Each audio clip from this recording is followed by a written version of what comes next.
આજે આપણે વેફર ખાવાના છે. આ છે આપણી સાથે રાજકારણ સુપુત્ર શ્રી કિશિયુ. હાલો તો આપણે વેફર દબાવીએ. અવતારો અવતારો કઈ વેફર ખાવી છે? અજય કાકા ખવડાવશે તું તારે મોજ કર. કઈ વેફર ખાવી તારે? વાંધો નથી. આજે આપણે આ કોન્સેપ્ટ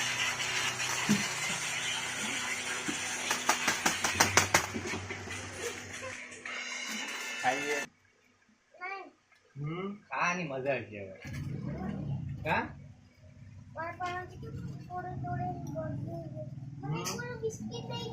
કયો બાપા તું કાપે તો બાપા